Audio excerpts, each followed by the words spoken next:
Halo teman-teman, perkenalkan nama saya Novena Sanidra Silitonga, NIM 102020013,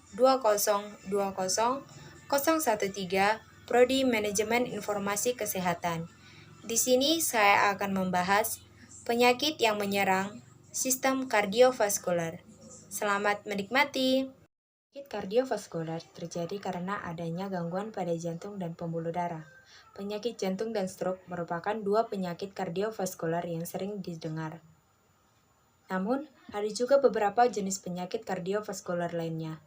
Menurut data WHO, penyakit kardiovaskular menyebabkan 17,6 juta kematian setiap tahunnya.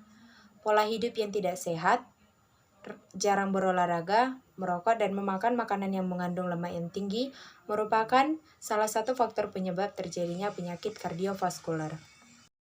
Beberapa jenis penyakit kardiovaskular antara lain yang pertama yaitu aritmia.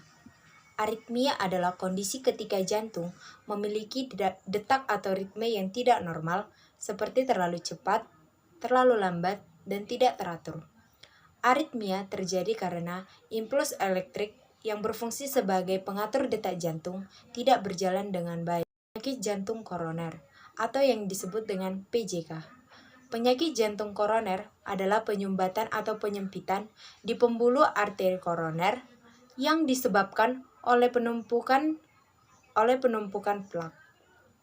Kondisi ini membuat pasokan darah menuju jantung menjadi berkurang.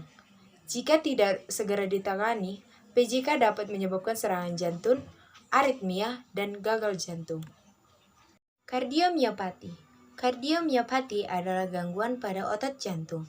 Kardiomiopati dapat menyebabkan komplikasi serius seperti gagal jantung, penggumpalan darah, henti jantung, dan gangguan katup jantung. Kemudian stroke. Stroke adalah penyakit yang sering terjadi karena pasokan darah menuju otot terganggu akibat tersumbat atau pecahnya pembuluh darah. Tanpa pasokan darah yang cukup, otak tidak akan mendapatkan asupan dan nutrisi.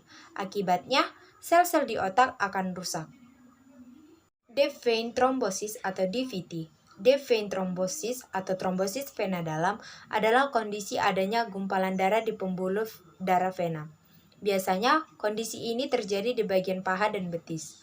Pada beberapa kasus, gumpalan darah ini dapat mengalir ke paru-paru dan menyebabkan komplikasi serius seperti emboli paru.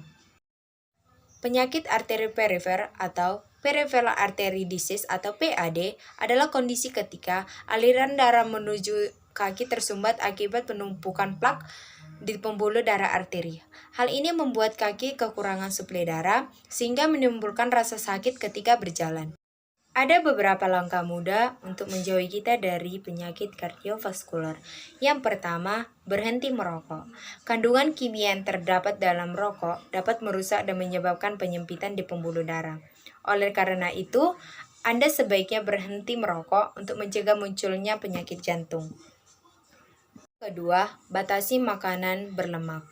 Karena makanan yang mengandung lemak jenuh atau lemak jenuh dan lemak trans dapat meningkatkan kolesterol di dalam darah.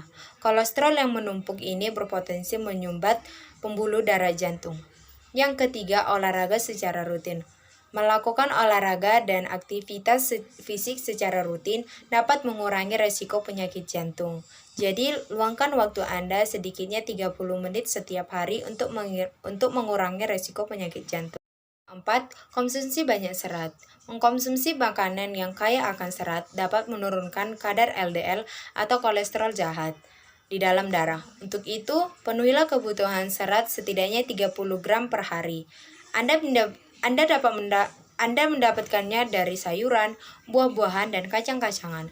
Salah satu pilihan makanan yang baik untuk mencegah penyakit kardiovaskular adalah kucai. Demikian video edukasi saya, semoga dapat membantu kita semua. Sekian dan terima kasih.